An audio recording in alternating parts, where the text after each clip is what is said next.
Αυτή ήταν η ακτή Νηρέως. Ένας πανέμορφος παραθαλάσσιος οικισμός, μέχρι τις 25 Αυγούστου του 2007, ώσπου μια μέρα ξαφνικά έγινε κάτι καταστροφικό.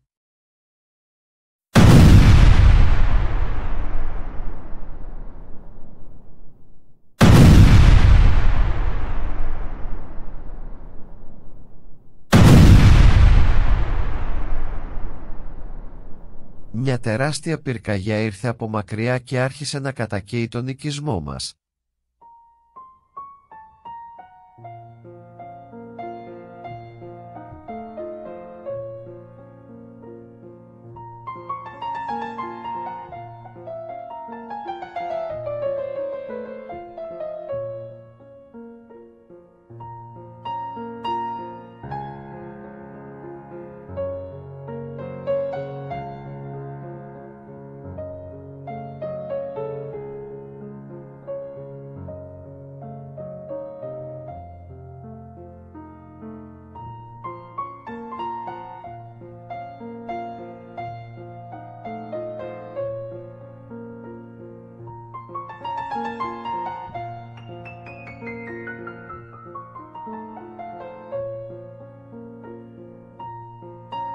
Σπίτια πανέμορφα, που χτίστηκαν με κόπο και πολλά λεφτά πάνω σε ένα πετρώδες έδαφος, έγιναν παρανάλωμα του πυρός μέσα σε λίγες ώρες.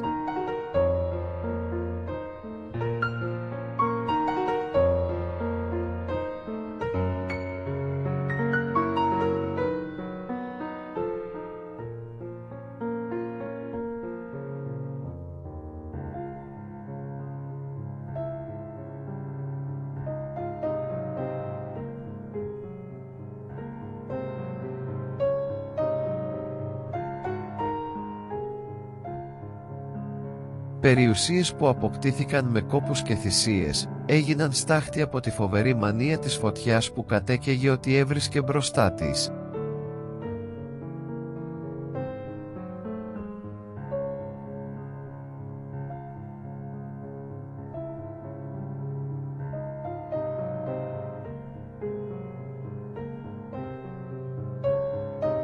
Στη λέλαπα της φωτιάς δεν μπόρεσαν να αντισταθούν ούτε και οι πενιχρές μας υποδομές, που και αυτές με 1000 βάσανα είχαμε καταφέρει να μας τις εγκαταστήσει η αδιάφορη κρατική μηχανή που το μόνο που την ενδιαφέρει είναι να εισπράττει ανταποδοτικούς φόρους για τη δημιουργία, δήθεν, των απαραίτητων έργων υποδομής για τη λειτουργία του οικισμού μας.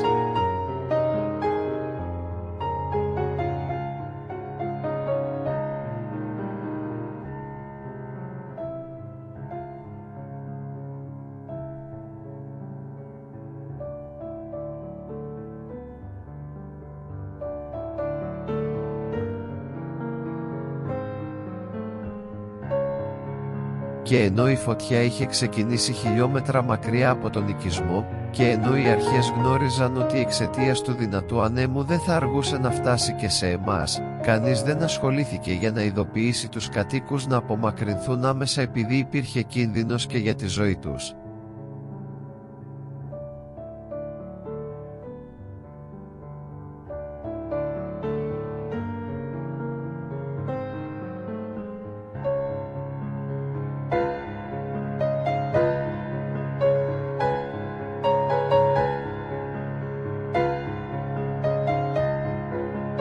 Όπως ήταν φυσικό, όσοι εκείνη την ώρα βρισκόταν στα σπίτια τους και όσο έβλεπαν τις φλόγες να τους πλησιάζουν με μεγάλη ταχύτητα, άρχισαν να μαζεύουν, γρήγορα, ότι πολύτιμο έβρισκαν μπροστά τους και έφευγαν τρέχοντας προς τη θάλασσα, που αποτελούσε το μοναδικό σημείο καταφυγής και σωτηρίας τους.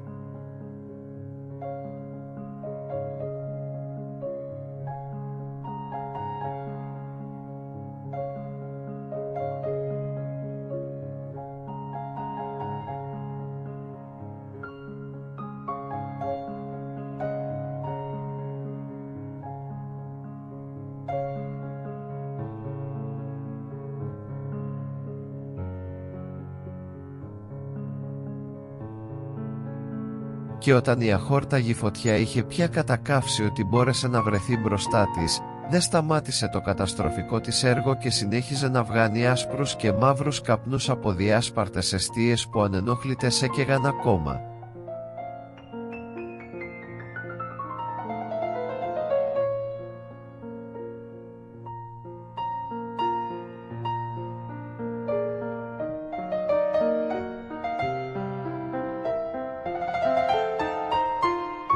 Όπου και αν γύριζε κανείς το μάτι του, έβλεπε τη μαύρη καταστροφή που συνέβη μέσα σε λίγες μόνο ώρες.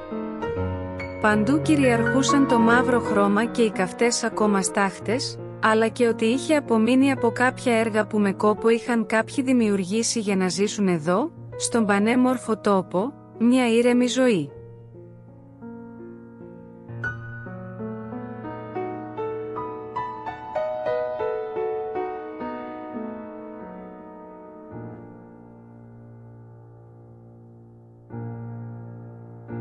Και τώρα, τι θα γίνει, αναρωτιόμαστε όλοι εμείς που μείναμε αβοήθητοι στο έλεος της φωτιάς.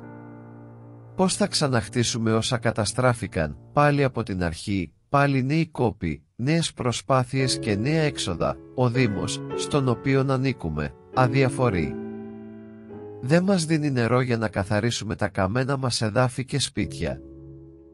Μας λένε κάτι περίεργες κουβέντες ότι δήθεν δεν τους περισσεύει νερό για να μας το δώσουν επειδή θα φτιάξουμε πισίνες και κήπους με γκαζόν.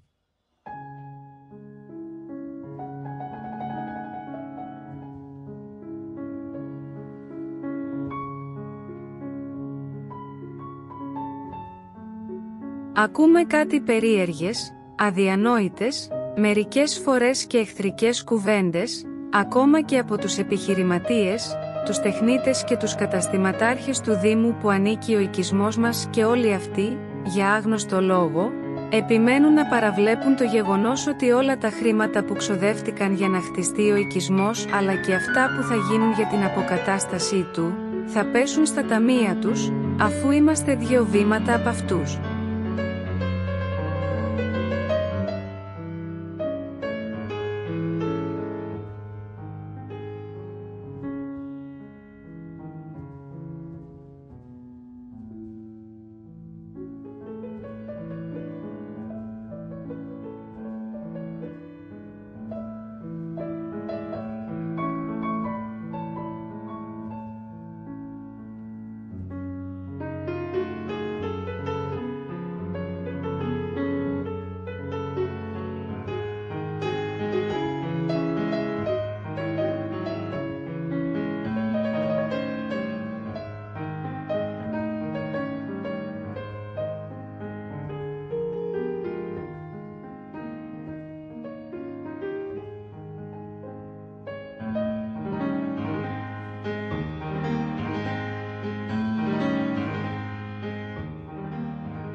Αν σκεφτεί κανείς με πόσους κόπους, με πόση υπομονή και πόση επιμονή δημιουργήθηκε από το τίποτα αυτός ο οικισμός, εύκολα συμπεραίνει ότι με την ίδια θέληση και το ίδιο πάθος η ακτίνη Ρέος θα ξαναγίνει από τους κατοίκους της ο πρότυπος οικισμός που θα αποτελέσει και πάλι το στολίδι της περιοχής.